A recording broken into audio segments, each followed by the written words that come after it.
এখন আমরা খ নম্বর প্রশ্নটি দেখব। খ নম্বরে বলা হচ্ছে পি ইজ ইকুয়াল টু 5 এবং 0 থিটার থেকে ছোট, আবার মানে থিটার মান 0 থেকে বড়, আবার 200 মানে 2 পাই ইজ ইকুয়াল 2 পাই আবার থিটার থেকে বড়। এই কন্ডিশনটা দেওয়া হয়েছে যে 0 লেস 2 পাই হলে থিটার সম্ভাব্য মান সমূহ নির্ণয় করো। এখন এই অঙ্কটা আমরা দেখার জন্য উদ্দীপক আমরা ব্যবহার করতে পারি। যে দেওয়া আছে 3 cot square theta plus cosec square theta is equal two P is equal two 5। তার মানে 5 আমি লিখলাম। এখন এই জায়গায় cot স্কয়ারকে এখন কোন সমীকরণে ত্রিকোণমিতিক কোন ফাংশনে যখন সমাধান করো আমরা এই ধরনের আমরা সমীকরণ পাবো। সব সময় আমরা চেষ্টা করি সবচেয়ে সহজ যে ত্রিকোণমিতিক ফাংশনটা নেওয়ার জন্য। যেমন এখানে cot আছে, কোসেক স্কয়ার আছে, আমরা অবশ্যই cotকে ভেঙে কোসেকে নিয়ে আসব। সেক্ষেত্রে আমরা লিখতে পারি cot square is equal two cosec square theta minus 1। এখন এটা কেন আসলো? কারণ আমরা সূত্র জানি যে cosec square theta minus cot square theta is equal two 1। তাহলে সেখান থেকে cot square is equal two কত হয়? cot square is equal two cosec square theta minus 1। এই যে সূত্রটা আমরা পেলাম, plus cosec square theta is equal two 5। এখন 3 cosec square theta minus 3 plus cosec square theta is equal two 5। এখন এই একটা এবং তিনটা মোট 4টা, তাহলে 4 cosec square theta is equal two 5, ওই পাশে 3 নিয়ে গেলাম, তাহলে 8 হলো। এখন এখান থেকে cosec square theta is equal two 8 লেখা যায় 8/4 ইজ ইকুয়াল টু 2। এখন আমরা এই কোসেককে আমরা আবার সাইনে নিয়ে চলে যাব একবারে সম্ভাব্য মানে।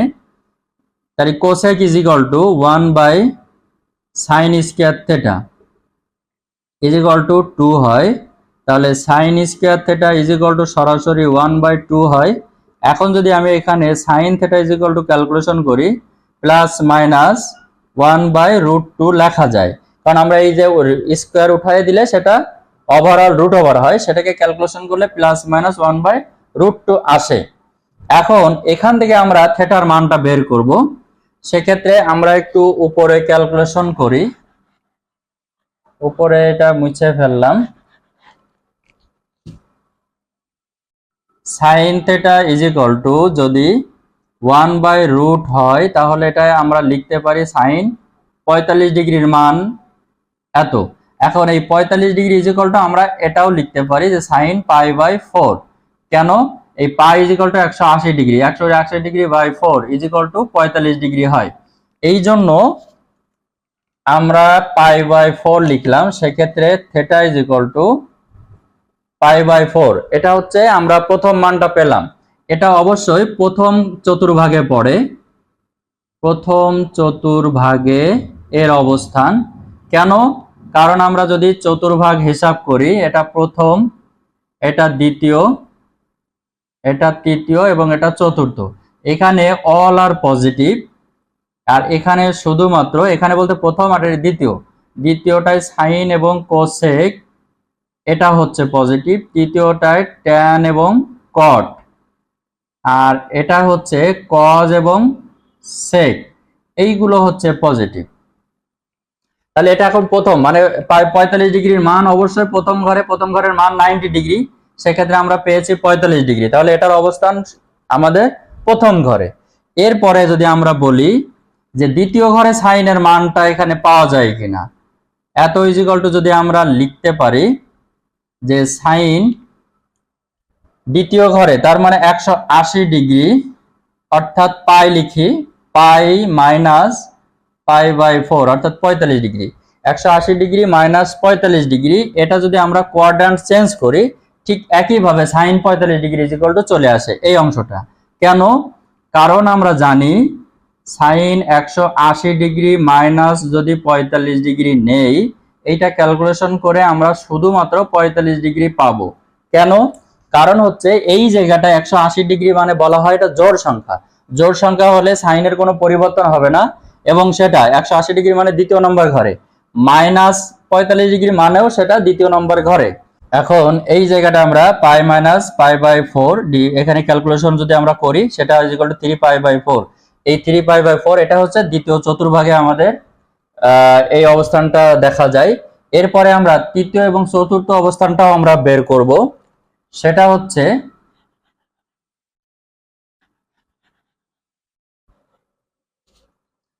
এবার যদি প্লাস নিয়ে করছিলাম, এবার যদি আমি একটু মাইনাস নিয়ে করি, √ওভার এত হলে তার মানে sine theta is equal to sine দ্বিতীয় নাম্বার ঘরে 180 ডিগ্রি প্লাস π/4। এই প্লাস π/4 এটা হচ্ছে দ্বিতীয় নাম্বার ঘরে অবশ্যই মাইনাস, সেক্ষেত্রে আমাদের এইটা ক্যালকুলেশন করলে মাইনাসই হয়ে যায়। অর্থাৎ সাইন 45 ডিগ্রির মান হচ্ছে 1/√2। 1/√2 যেহেতু এটা দ্বিতীয় নাম্বার ঘরে এই জন্য এটা মাইনাস শো করে। যেমন এটা is equal to minus sine 45 degree লেখা যায়। তো সেক্ষেত্রে এখন আমি theta is equal to pi plus π/4 লিখতে পারি। তাহলে 4 এটা ক্যালকুলেশন করলে 4π প্লাস পাই ডিভাইডেড বাই 4, তাহলে 5π/4। এটা হচ্ছে তৃতীয় চতুর্ভাগে এর অবস্থান। তৃতীয় চতুর্ভাগে এটির অবস্থান, তার মানে এখানে থিটা ইজ ইকুয়াল টু 5π/4 পেলাম তৃতীয় চতুর্ভাগ। এখন আমার এটা 4 নাম্বার ঘরে অর্থাৎ চতুর্থ চতুর্ভাগে এই মানটা কত আসে সেটা এখন আমরা একটু দেখব।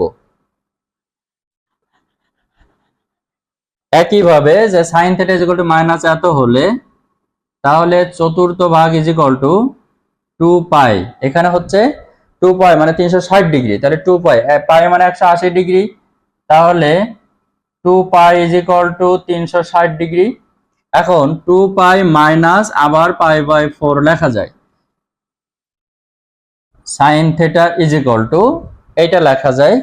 এইটা ক্যালকুলেশন করলে আবারও সেই মাইনাস 1/√2 আসে। সেক্ষেত্রে theta is equal to 2π minus π/4, তাহলে 4 দুগুণে 8, 8π মাইনাস π ডিভাইডেড বাই 4, তাহলে 7π/4। এটা হচ্ছে আমাদের উত্তর। এটা হচ্ছে চতুর্থ ভাগে পড়ে। চতুর্থ চতুর্ভাগে এটার অবস্থান।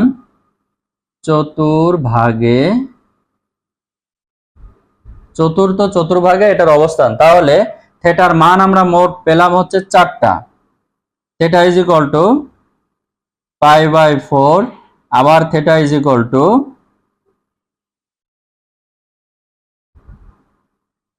3π/4 পেয়েছি। আর একটা পেয়েছিলাম হচ্ছে 5π/4, এখন পেলাম 7π/4। এই হচ্ছে আমাদের সম্ভাব্য যে মানটা থিটার। তাহলে খ নাম্বার আমাদের শেষ হলো। এরপরে আমরা গ নাম্বার প্রশ্নটা একটু দেখব।